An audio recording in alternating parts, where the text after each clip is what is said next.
A week live video about Sawmill and kind of what's going on here. So anyways, we'll get started. So like I said, I'm Zach. I've been working myself for 15 years, and I would say like full-time wood and sawmill would be like 7 or 8 years. I have been pulling wood off of a wood miser for over a decade. I would say like 12 or 13 years. If I finally, pulled the trigger and, bought my own sawmill in like 2018. It's been a pretty interesting experience. I love what I do.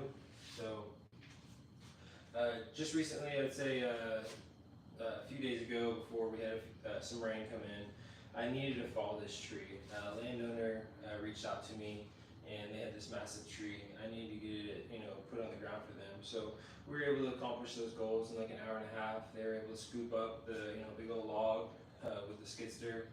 We drove it on the main road. It's pretty cool. If you follow me on Instagram, Wood by Wicks, I kind of post like the more active, like what I'm doing on a daily, situation on my stories and stuff like that and my videos. So anyway, so yeah, we scooped up the log and put it through the main road and eventually put it in a section. I have a few logs out there. So there's a Lucas mill in here. So the Lucas mill cut 76 inches wide. I need to bring that Lucas mill to that property, and I have 3 big logs out there. Just tabletop logs. So massive logs that this wood miser can't handle. So whenever I have a really big log in the past, before I had a Lucas mill, I used to have to pay somebody to cut this particular log because I didn't have the ability to put it on my trailer. And I would pay somebody to come out there with a Lucas mill or a Peterson mill, and they would slice it up for me. I would have to pay hundreds of dollars. It would typically be $1,000, $1,200. I did that a few times. After doing that, I decided in 2020 to buy the Lucas mill, so I can cut 76 inches wide. So that's kind of the spiel.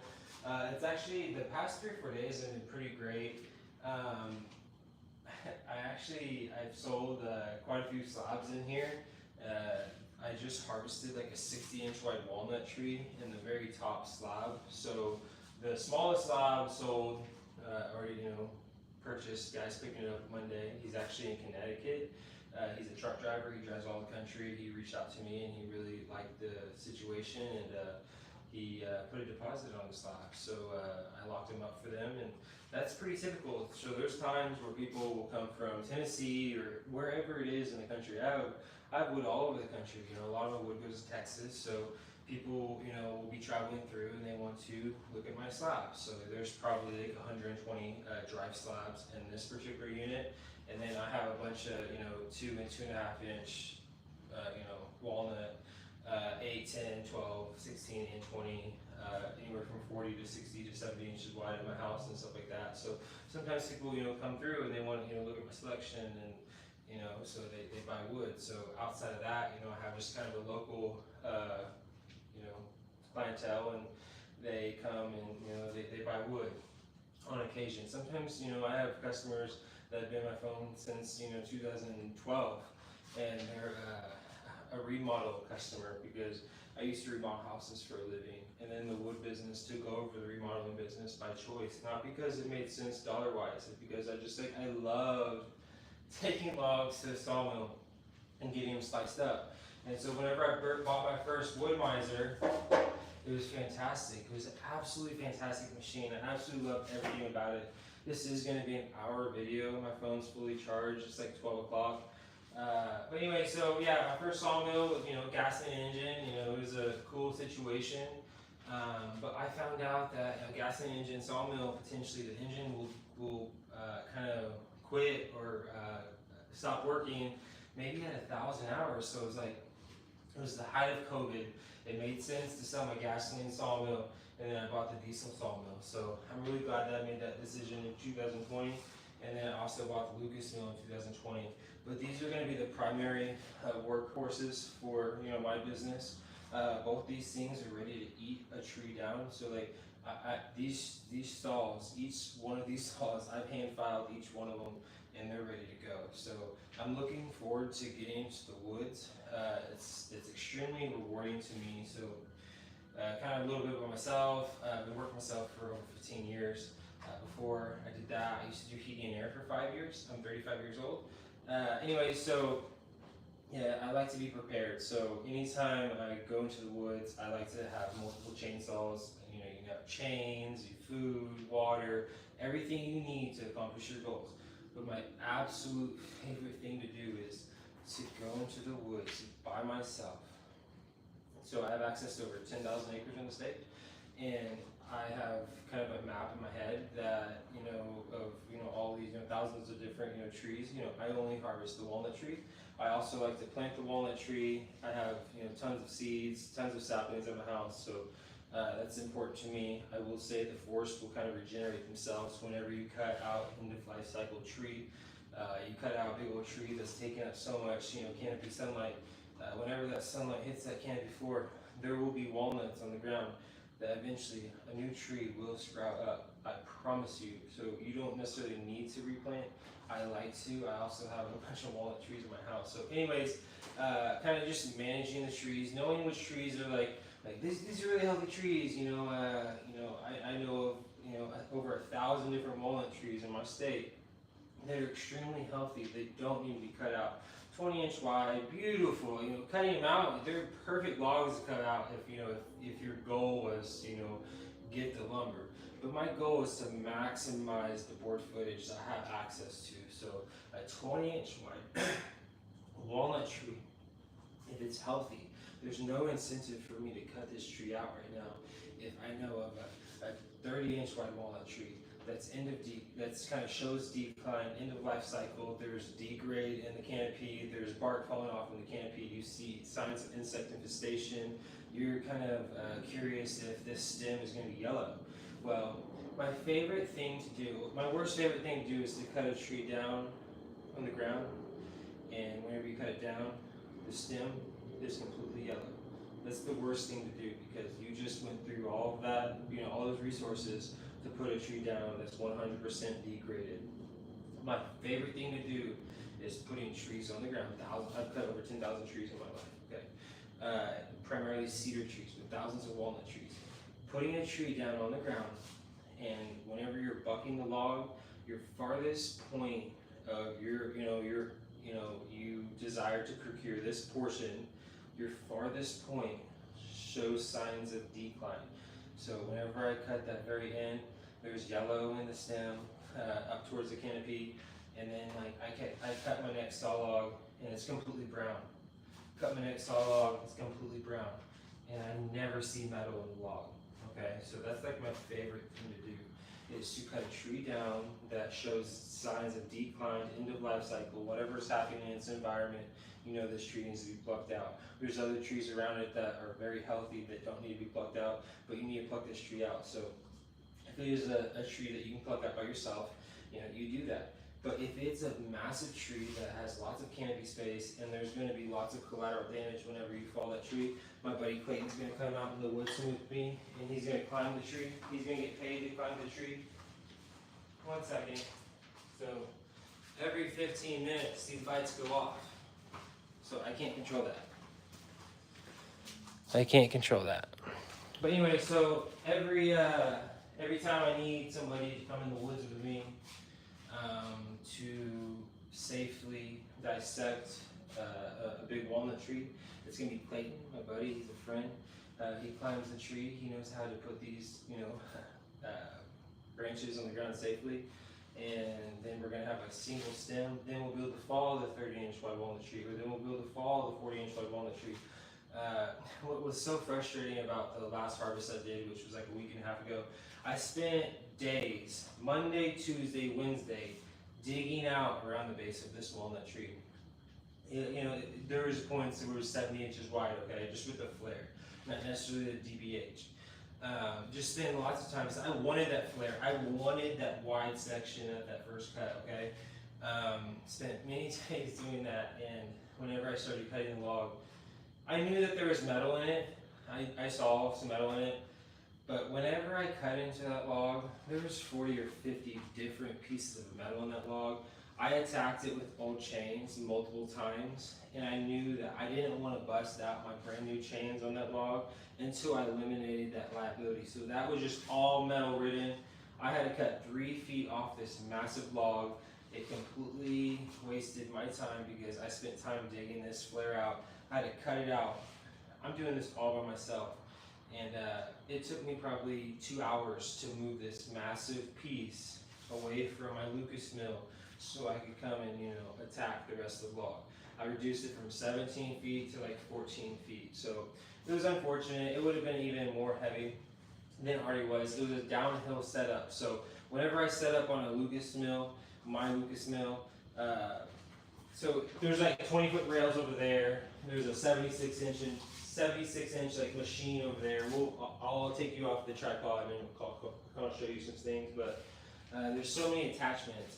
I would say there's probably 20 different parts that kind of come into play when it comes to the Lucas mill. So there's a lot of things that you have to do to make that happen. But whenever I set up on massive logs by myself, I like to be downhill, because whenever I'm downhill slightly at least, I'm able to put my wedges in there, you know, use crowbars and snatch blocks, pulleys, you know, all those different things, you know, I use, you know, all your, you know, advantages you can use by yourself, you need to use, because this slab weighs 1,500 pounds, and you need to remove it from your Lucas mill, not damage any of the rails or anything like that, put it on your trailer by yourself, and that's going to involve rollers. So I lift these massive slabs up, however I do that, put rollers in there, and I'm able to slide them on my trailer. Once they're kind of off the main log, I have to use a jack just to kind of get it off that situation, put some new rollers in play, push it off the jack, and then eventually I'm able to get on the trailer. Sometimes it takes 1 hour to remove 50-inch, 60-inch wide walnut slab, like 14 feet by myself, onto my trailer. Currently, right now, I have 7 slabs on my trailer in my backyard right now. Just 7 massive slabs. There's lots of wood at my house also. So these slabs are so big, it'd probably take me 2 days to move them. Okay. I sold the top slab. So the top slab has been sold. There's a few slabs in here that have been sold also, ready for pickup.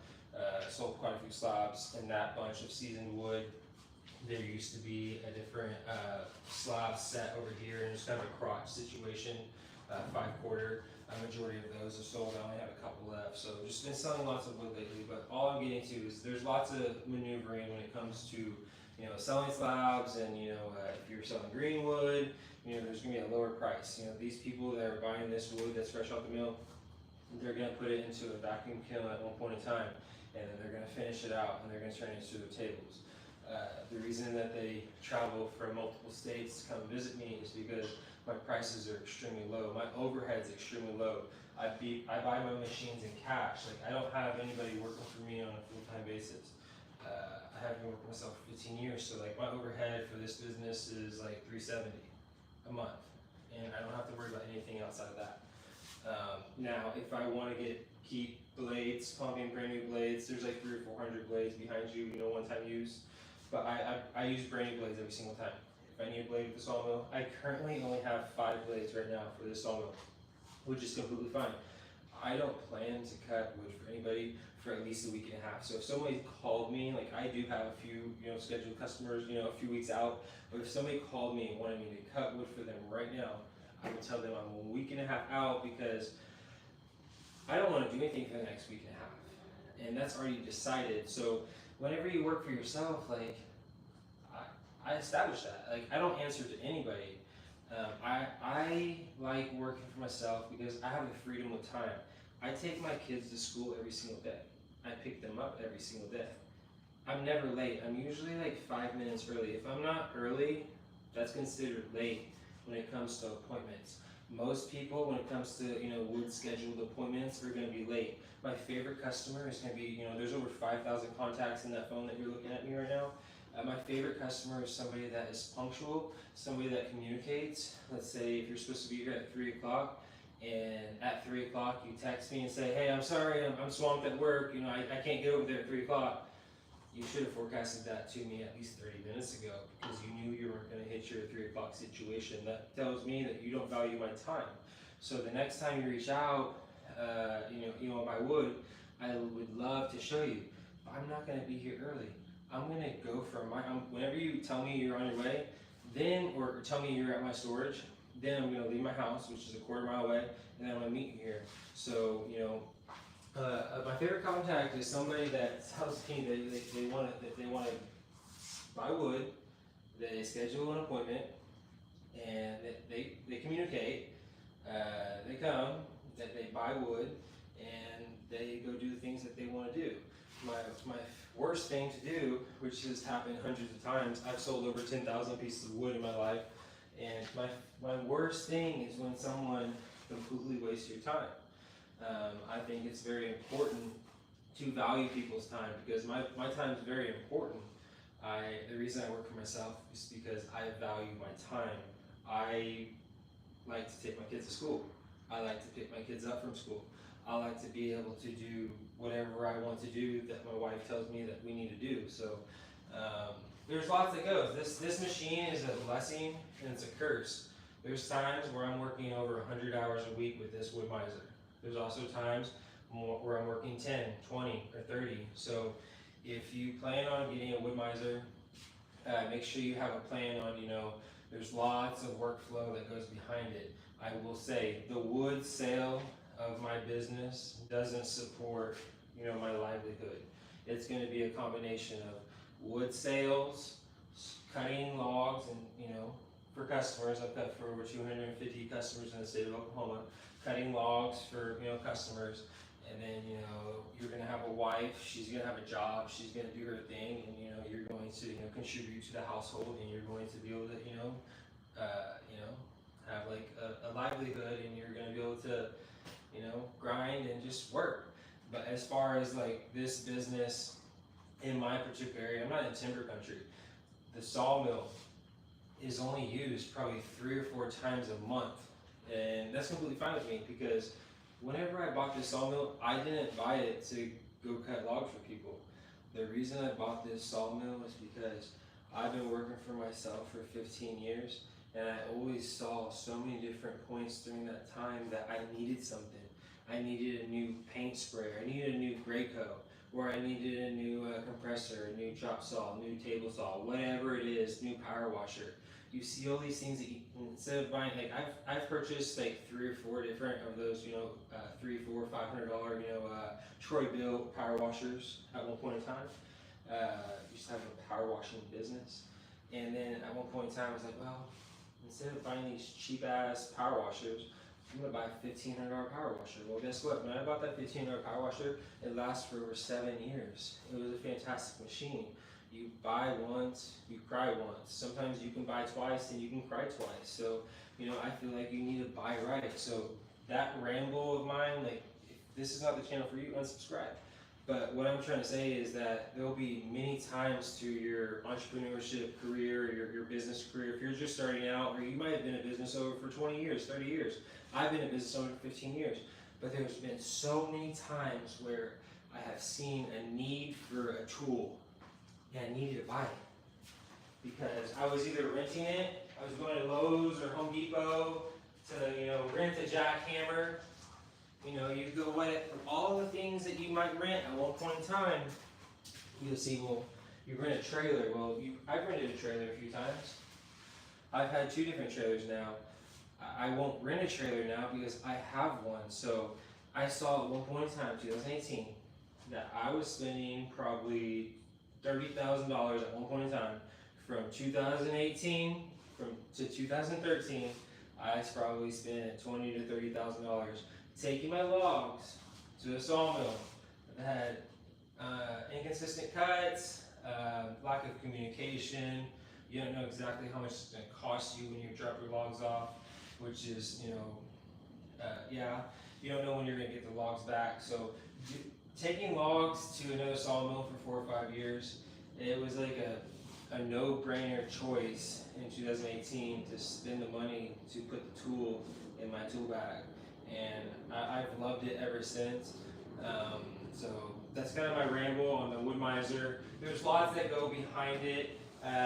Just recently, my last situation, I cut that massive tree down, sliced it up to Lucas. There's lots of logs and he cut the wood miser. So I've already cut all those logs, but on the second go around, I was going to location extremely fast.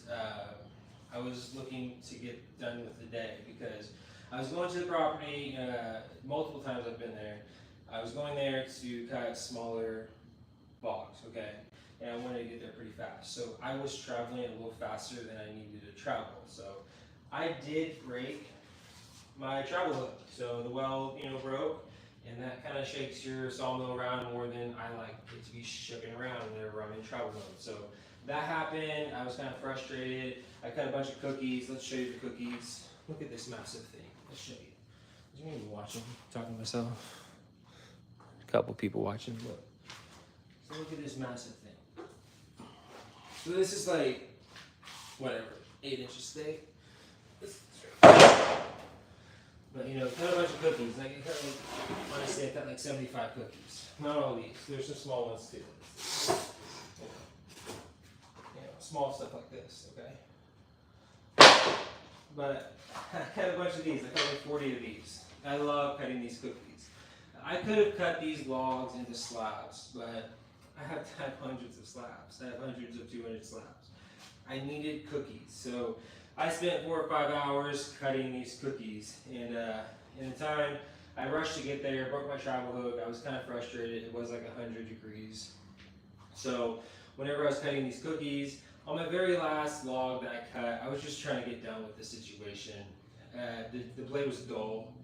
I was hoping it would just continue to, perform and get the job done.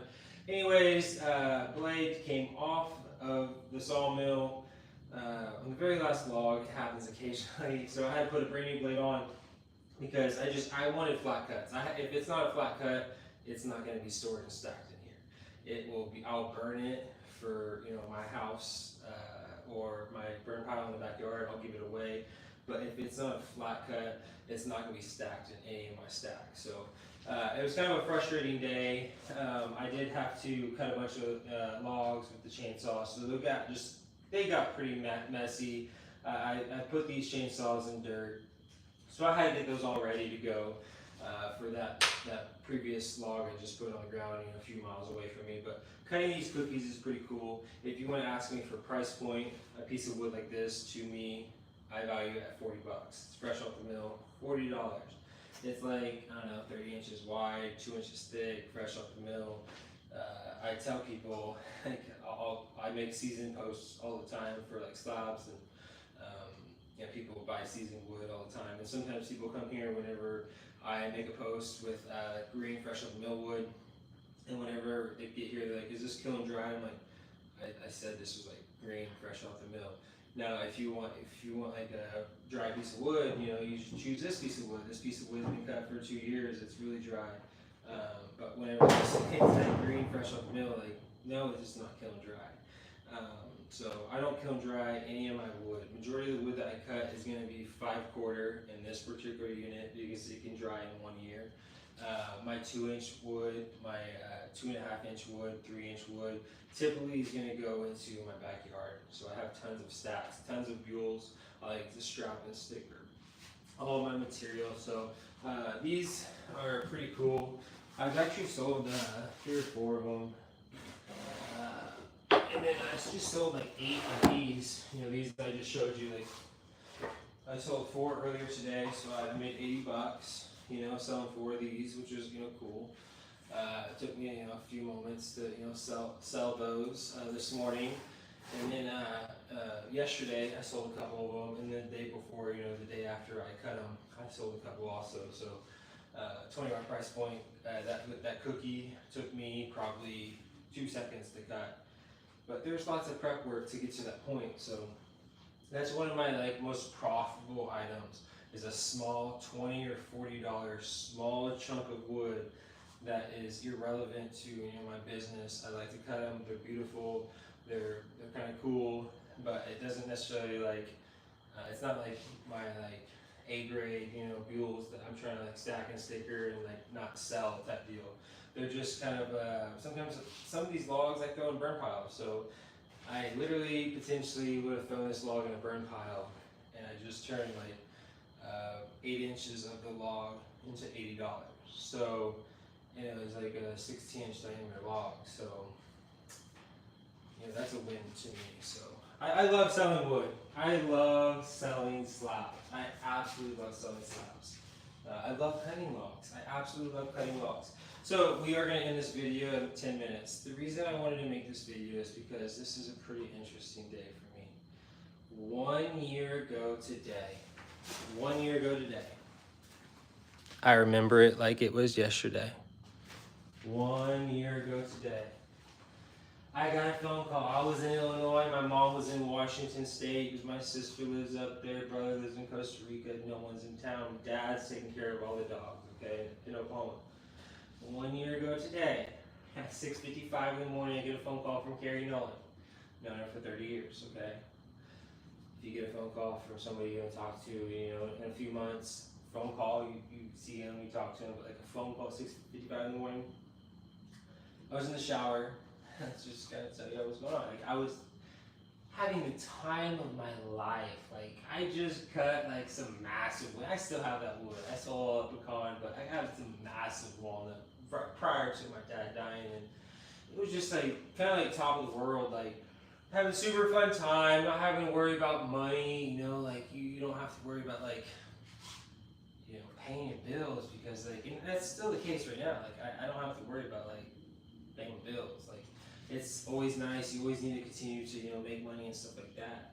But just like extremely fun time. And at 6:55 in the morning, get a phone call. I was notified that my dad got in a wreck 1 year ago today, and completely changed my life.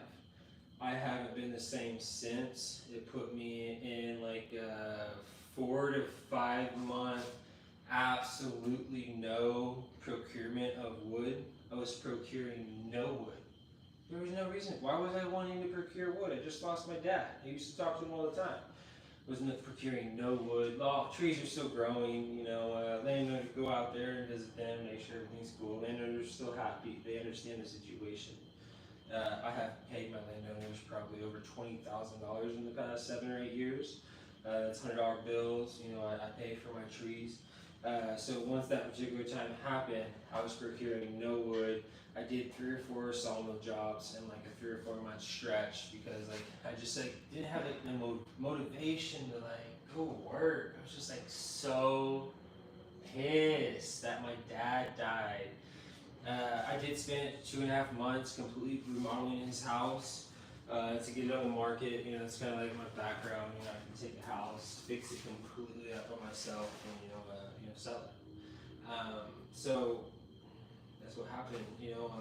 Fixed the house up, sold the house, and just tried to figure out where to go from there. So that happened literally 1 year ago from today. I made a video on YouTube after my dad died. So through time, it might be cool to look back at these rambles and these wood miser and sawmill videos. This isn't necessarily I'm talking about the wood miser and all the features of the wood miser. This is just life. I absolutely love what I do. I don't consider, whenever I wake up in the morning, I don't consider it work. I literally do whatever I think I need to do to get the job done. I've never canceled a job in my life. If I tell you I'm going to be at your property at 7 o'clock in the morning, I'm going to be at your property at 7 o'clock in the morning. It's happened one time. You get all the prep work and everything ready to achieve customers' goals. You called me, you had a reference to me, you reached out to me, you want me to cut your logs. I get all prepared for you, and at 6:30 in the morning you tell me that you have to reschedule. I'm leaving at 6:30 in the morning to come to the property. So other than that customer, East I-35, Edmond, other than that customer, most customers are absolutely fantastic. So you tell me, you reach out to me, you want me to cut your logs? I've cut thousands of logs. I'm coming prepared.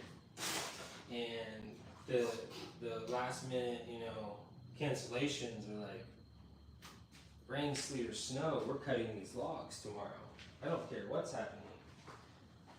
I don't like quit. If there's something in front of me, you have to persevere. There's been so many challenges. I've failed so many times in life.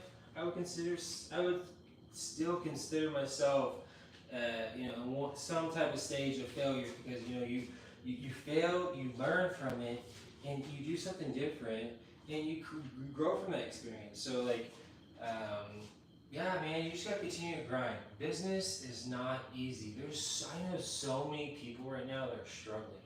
They're struggling to find a job. There's people that are struggling to find a job right now.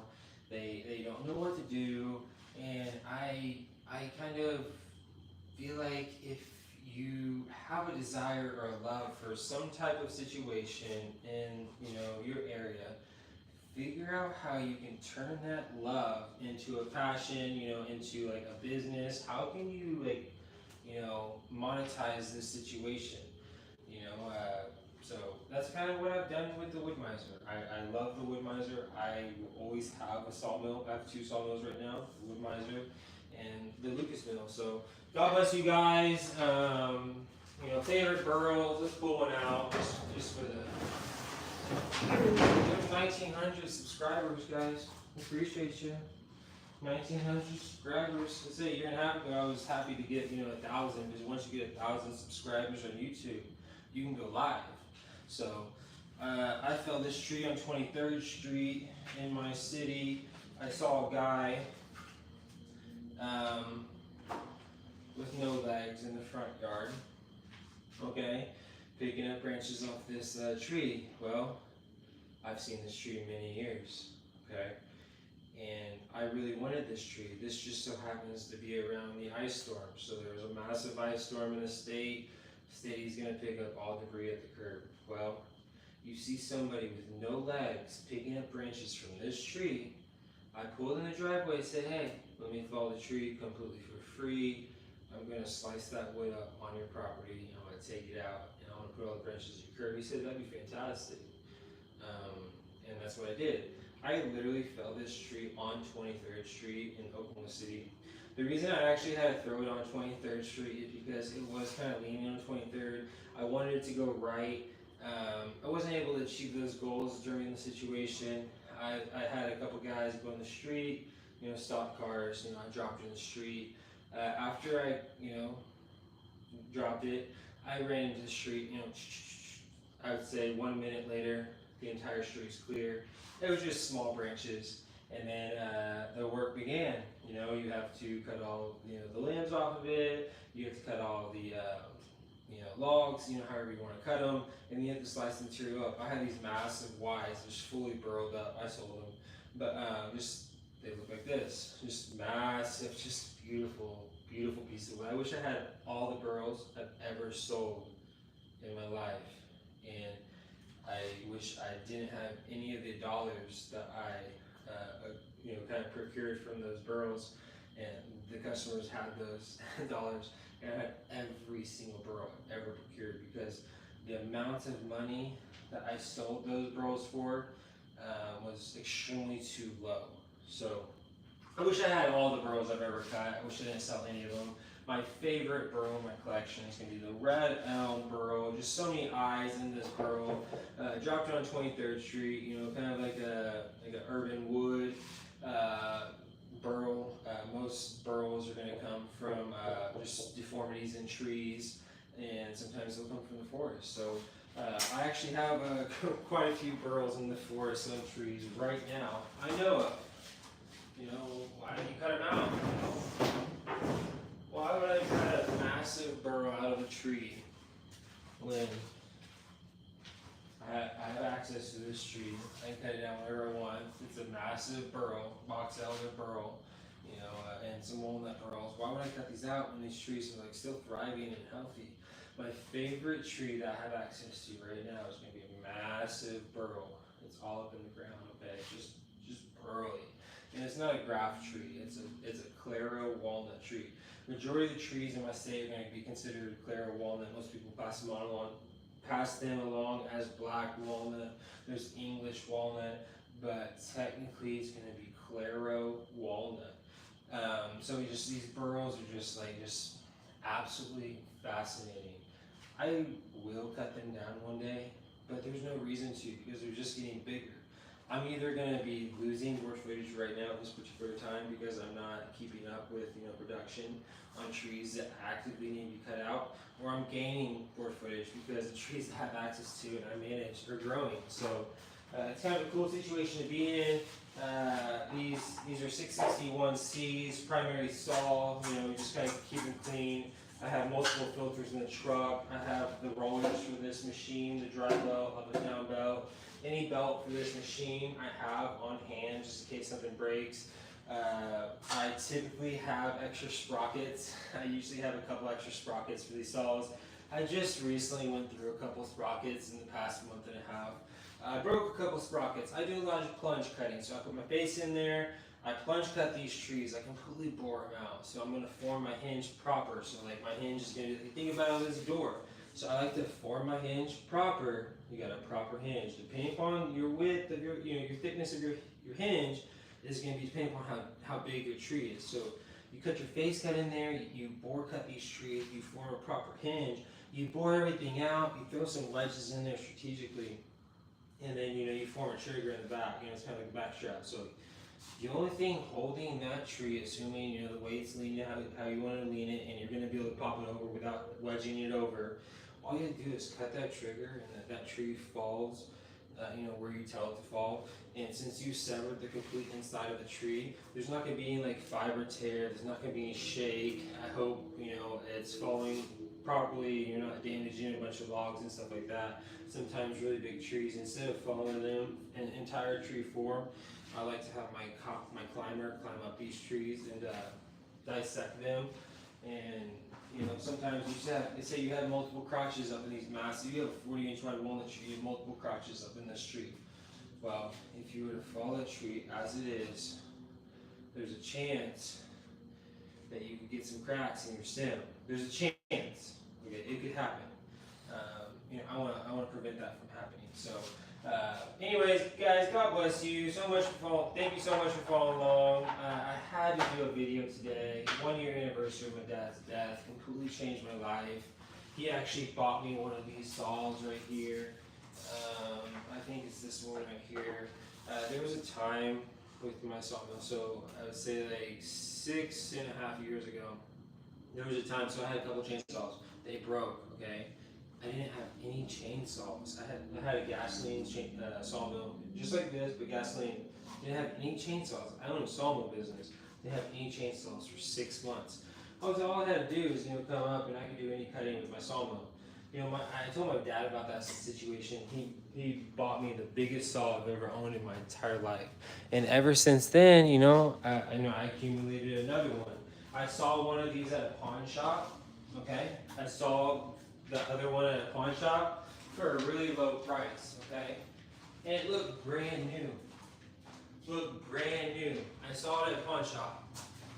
Sometimes I go to like random places. I'm all over the state. I will guarantee this: you're gonna see a Dollar General where I go, and you're probably gonna see more cows than people where I go. So and then there's only like one person I bring to the properties in my state, and that's just protection of sometimes people kind of scam your landowners. I've had 4 different situations where you have access to certain property tracts. Somebody you bring along, kind of, or at one point in time, whatever, they kind of slide in there, kind of kick you out. So I like to keep my landowners happy. I pay them well. I like to protect my location of where I'm at. I don't tell people like where I'm at. If you call me like, hey, what's up? Where you at? It's like, why do you need to know where I'm at? So, so just say, I think it's very important to just be respectful, be honest, and just do things proper. Come in and trying to slide in onto my territory, get access to my clients and my landowners is completely unacceptable to me. It's happened a few times. I don't allow it. I only bring one person with me in the state, and they're gonna have access to a lot of my landowners. Outside of that, it's primarily gonna be me. The majority of the time I'm cutting trees down in the woods. It's gonna be completely by myself, nobody. There's gonna be a grill with me, I'm gonna have a bunch of guns with me, a bunch of meat, water, might have a couple beers for the end of the day. There will be a sawmill with me, chainsaws, gasoline, diesel, oils, bar oil, toilet paper, whatever you need whenever you go out there, you have to have it. So being fully prepared is very important to me. My next venture is going to be going into the woods. I am going to bring my buddy. There's a few trees that I need to dissect. These are pretty big walnut trees, and I need to put them on the ground safely. That's my most important thing, is safe harvest of trees and minimal collateral damage. So Clayton will be going with me on my next venture. We'll put down the trees that I want to put down. I will, slice those up. After he does what I need him to do in the canopy, he's not branch manager. I'm not going to have him pulling branches from these different trees and putting them in different piles that I want him to do that.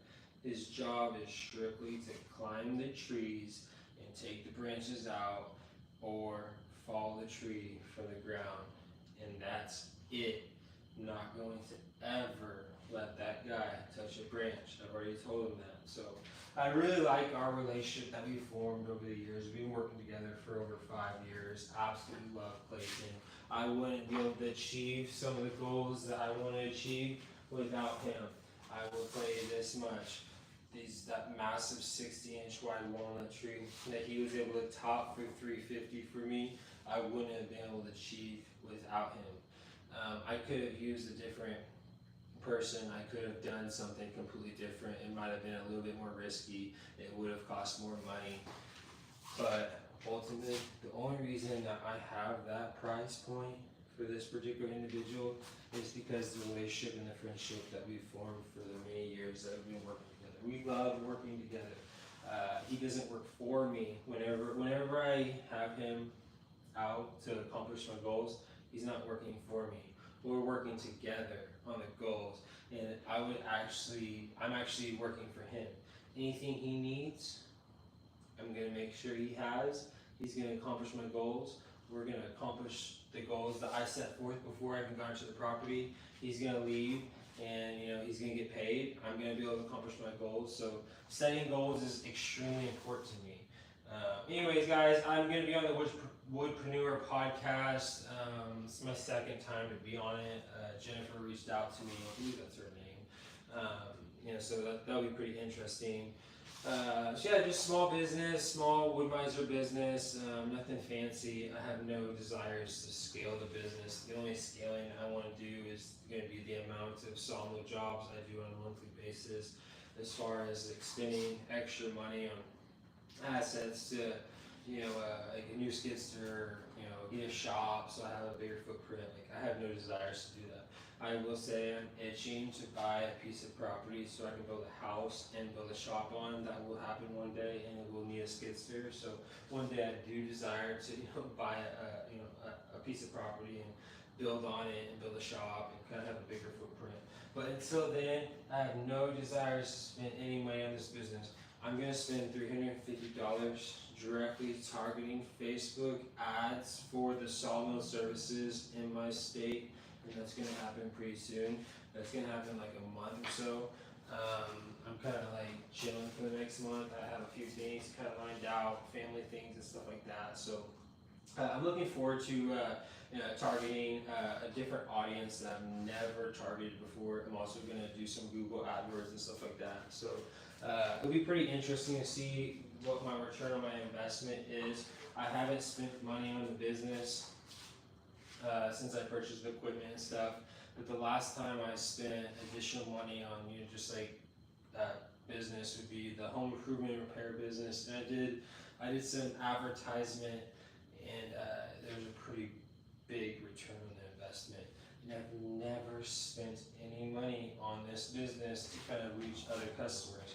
I don't even really try to all the business I've ever done in the past 15 years just comes to me. People just call me. There's a lot of times people reach out to me, or they talk to me in person. They say, "How do you find all these trees? Blah blah blah blah blah blah. Like, how do you do this or how do you do that?" Like, I'm telling you, people just call me. They call me. I like to treat people right. I like to do what I say I'm gonna do. I like to make sure, customers or landowners are happy, and I don't necessarily kind of go seek and try to get ventures. Like, literally all business just comes to me. That was even the case with my remodeling business. The business just came to me because of the referrals. So I am going to be strategic, and I don't want to spend anywhere from $350 to $1,000 on trying to advertise the Sawmill services, because if I can turn this from a few Sawmill jobs a month to 10, it would completely change this revenue stream I have with this particular business. I do have multiple streams of income, so my goal for 2025 is to increase the amount of customers this Sawmill cuts for on a monthly basis, 2 to 3x. So, and if you wanted me to be like really honest, I want to increase the Sawmill customer cutting 10x. If I could cut for 15 people a month with this Sawmill, be cool. Be super cool. God bless you guys. Keep grinding. I don't know what else to talk about. Only a few people watching. I did say we're gonna walk around them.